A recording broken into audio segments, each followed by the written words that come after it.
Uma das preocupações hoje da sociedade é entender o que vem acontecendo no mundo. O direito, por ser uma importância, seja ele no ambiente público, seja ele no ambiente privado, ele acaba sendo o grande fiel da balança nas relações entre os países.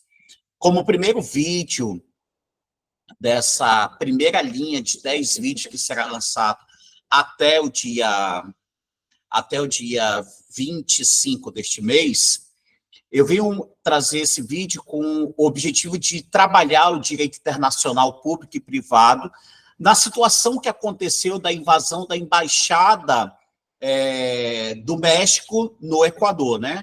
Então, vocês ficaram cientes que, na semana passada, a embaixada do México foi invadida dentro do território do Equador, e hoje nós vamos saber por que a ilegalidade, o que foi que aconteceu, quais são os motivos dados que não estão previstos nas convenções, nos tratados, quais são os fatores.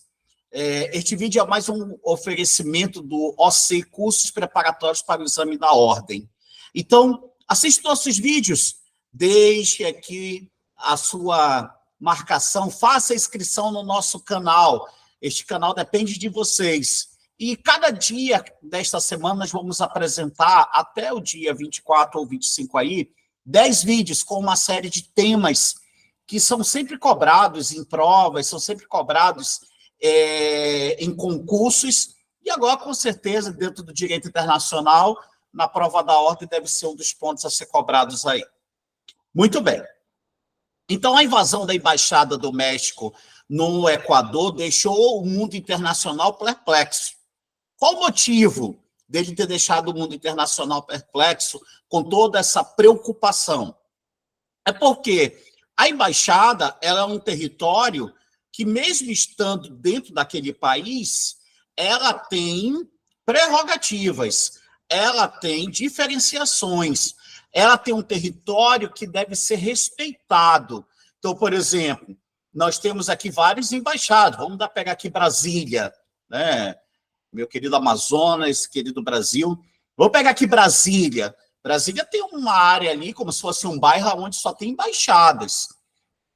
A polícia brasileira ela não pode entrar sem autorização. Tem as questões internas do nosso país, onde tem acordos que nós assinamos, concordamos, e tem normativas que foram feitas e regras que respeitamos para que justamente não aconteça a mesma situação que o Equador cometeu na Embaixada do México na semana passada. Muito bem, para começarmos, vamos aqui falar um pouquinho da base legal para as embaixadas, né? Essa questão ficou muito forte e traz algumas situações, né? A embaixada é uma imunidade, até tradicional do direito internacional, e tem por séculos o respeito, né? Aquele país não interfere naquele território onde está a embaixada de um outro país, seja dos Estados Unidos, seja do Irã, seja da Venezuela, que muitas vezes discordamos de algumas situações, até mesmo do Irã, que aconteceu nesse último final de semana, que nós não vamos aqui destacar, mas vejam só que a embaixada ela é uma imunidade tradicional, porque ela está regulamentada pelo modo do costume, que você já aprendeu em direito internacional, mas aí deve lembrar, e também do direito, da história do direito, que ele é costumeiro, é positivo, né? Foi estabelecido pelo Congresso de Viena, foi regulamentado, sobretudo nas relações diplomáticas desde a década de 60, e mais precisamente na Convenção de Viena, pelas relações diplomáticas de 1963, que elas vão ser ali fundamentadas e normatizadas entre os países, né, que compõem a ONU. Então, se diz que a embaixada ela tem ela tem um princípio da soberania, ela tem um princípio que respeita o país de origem. Eu ter alguém dentro da embaixada, eu proteger alguém por algum motivo, por questões políticas, por um asilo, entre outras situações, a embaixada ela tem a sua soberania, ela é respeitada. No nosso país, nós não temos essa história de invasões a embaixadas, né? Essas provocações são sempre muito questionadas, mas é um direito internacional que, infelizmente, o Equador quebrou. Aqui na América Latina, nós não tínhamos essa experiência, nem quando Pinochet estava no poder, no Chile, ele cometeu a invasão ou invadiu alguma embaixada. Ele era um dos mais... Existia essa preocupação do que ele poderia fazer, como é que ele poderia agir, quais eram os posicionamentos, mas ele nunca cometeu. É a primeira vez que nós estamos vendo essas relações sendo ali percebíveis, analisadas, descritas. E uma coisa que chama muita atenção na situação das embaixadas é que a soberania foi perdida, né? A igualdade jurídica do Estado, a não intervenção, ela foi perdida nessa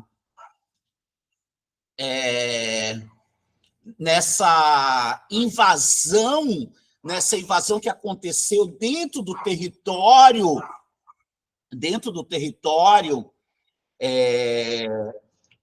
do Equador, mas dentro da Embaixada do México. São também descritos a embaixada como estados que emprestam suas imunidades aos locais, né, nos quais elas vão exercer atividade, né, vai proteger o funcionário da embaixada, tem regras, não vamos aqui descrever hoje, mas tem regras para o embaixador, tem regras para os funcionários, a lei penal ela tem diferenciações, seja no nosso país como em outro, tem que ser respeitado. Isso que não aconteceu lá dentro do território do Equador, dentro da embaixada, no caso aqui do México. Então, se promoveu, assim, uma quebra de valores costumeiros entre o México e o Equador. No entanto, o Equador tira, né, os seus embaixadores e todos os funcionários ali existentes, sai do território mexicano, mas ele não faz o mesmo com os funcionários e o embaixador do México.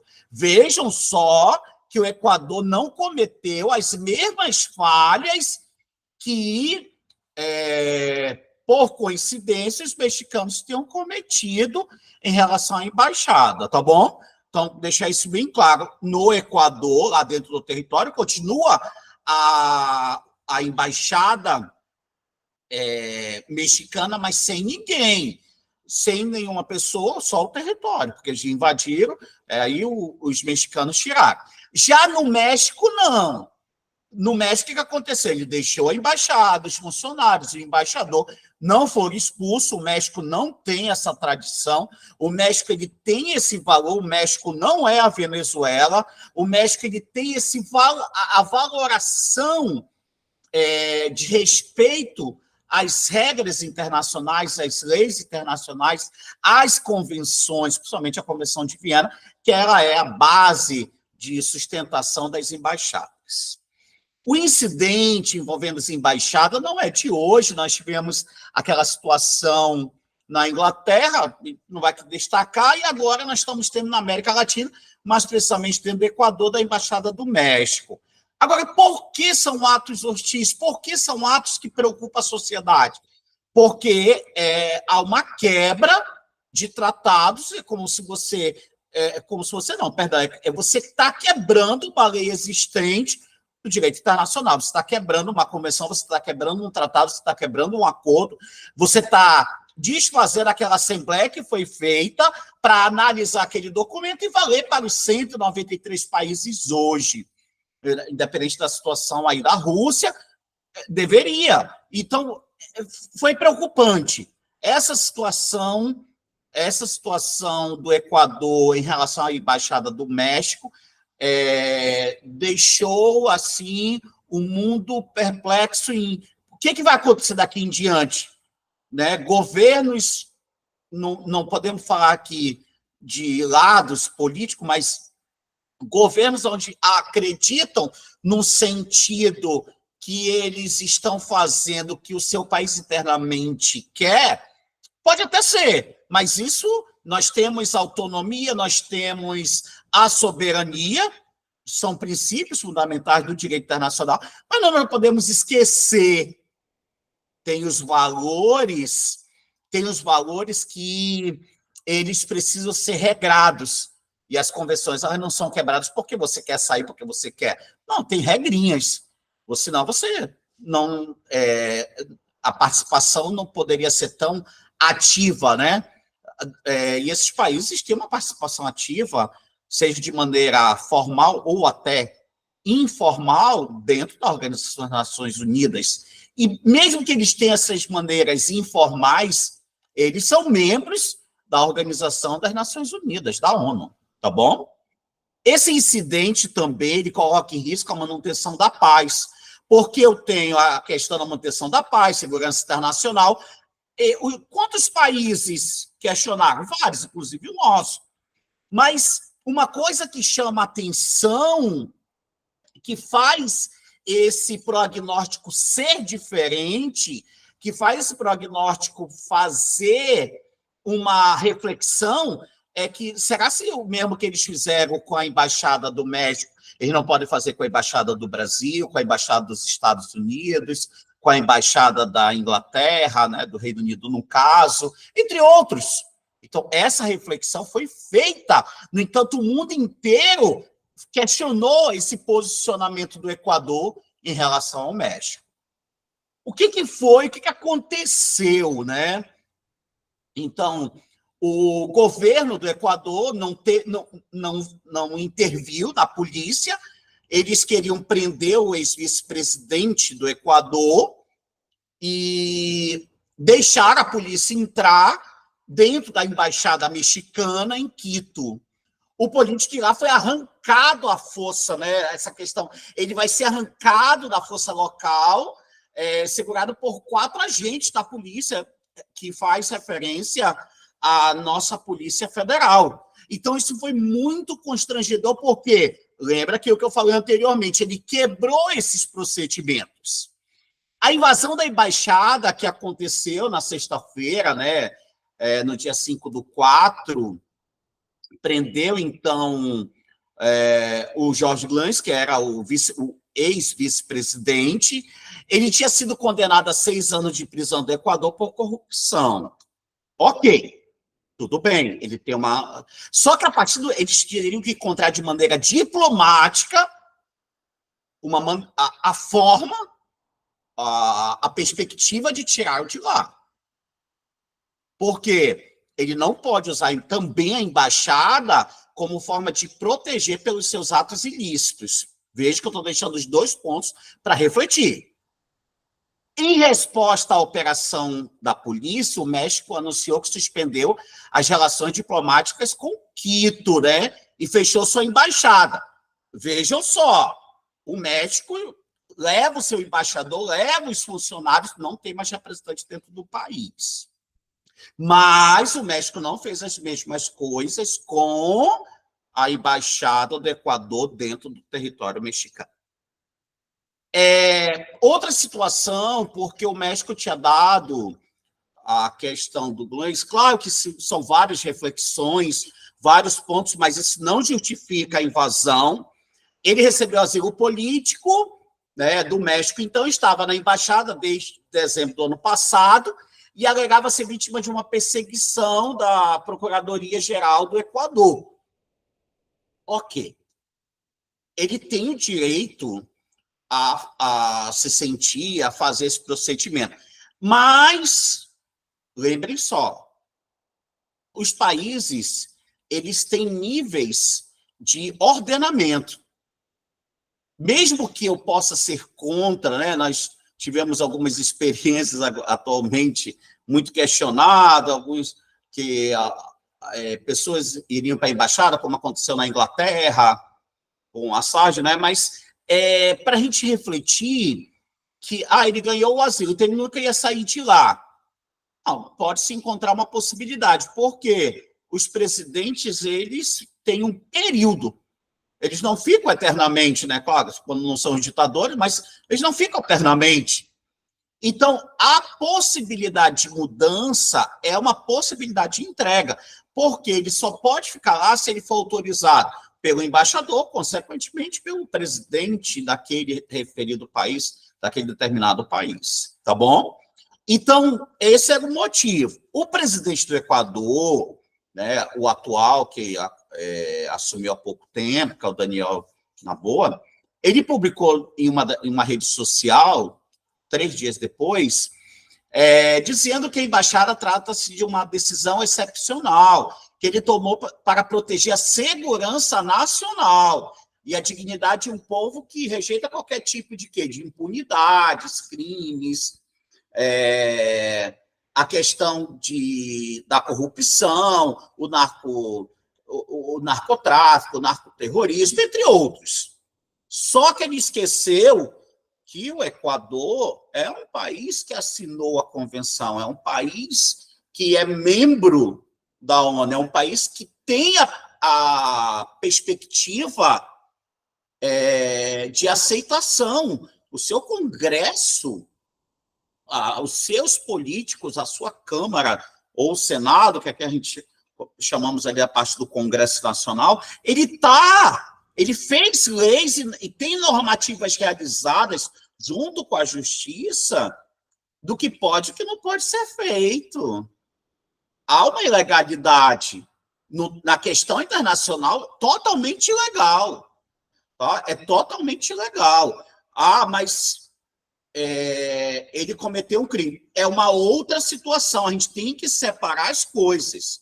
O direito internacional, ele tem fatores. Por exemplo, tem embaixadores, quando comete crime naquele país, ele obrigatoriamente vai ser o quê?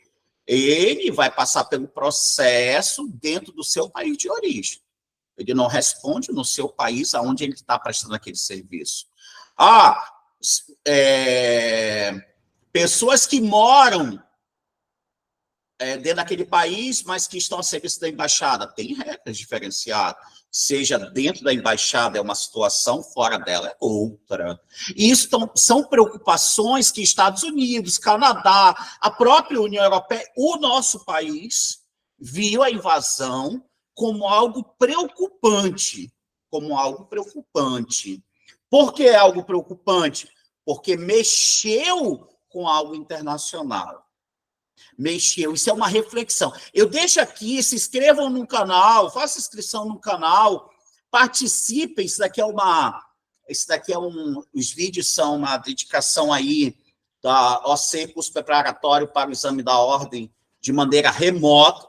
Todos esses vídeos, os 10, vamos fazer de 10 em 10, esses 10 primeiros vídeos, esse é o primeiro, que nós estamos falando sobre a questão da embaixada,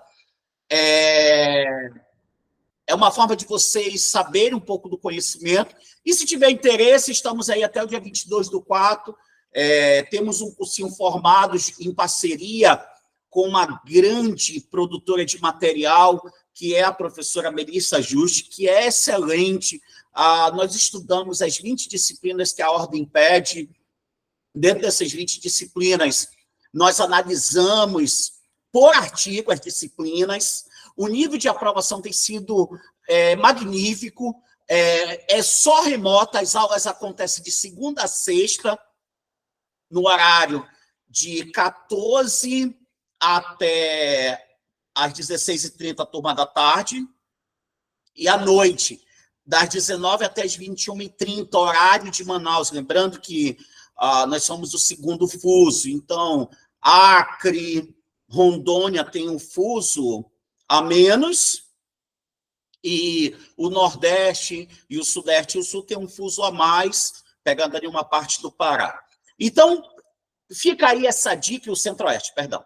Então, fica essa dica para você estudar, né, deseja passar na OAB, poxa, quantos não desejam? Então, você vai, às vezes, para um cursinho de 100, 200 pessoas, o nosso tem no máximo 25, tá? A gente divide pelas disciplinas, você trabalha artigo por artigo, são, em média, quase 200 artigos, 156 na apostila e mais complementares. Então, vocês vão ver, vão estudar macetes, vão estudar temas como esse, que foi cobrado no 39, de uma outra maneira, falando sobre a questão da embaixada no Reino Unido. Então, são situações, são temas que nós vamos trazer para que você possa estabelecer um conhecimento, uma preparação, possa desenvolver essas habilidades, possa ir buscar, acima de qualquer coisa, que esses resultados sejam diferenciados.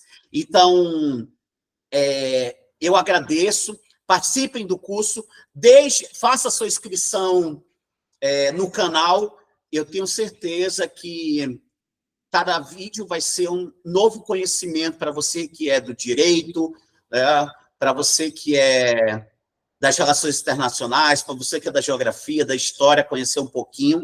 Mas, acima de tudo, o nosso foco é analisar a visão do direito nessa perspectiva. Não é a questão apenas social, política, econômica, mas realizar e descrever a realização e a importância que tem desse tema dentro do direito internacional, tá bom? O próximo vídeo, o vídeo número 2, nós vamos falar sobre outro tema, tá? Eu sou o Ormail Carvalho e agradeço a vocês. Não deixe, de marcar, de se inscrever no nosso canal. Vai nos ajudar bastante. Em nome da OC, curso preparatório para o exame da ordem remoto, muito obrigado. Até o próximo.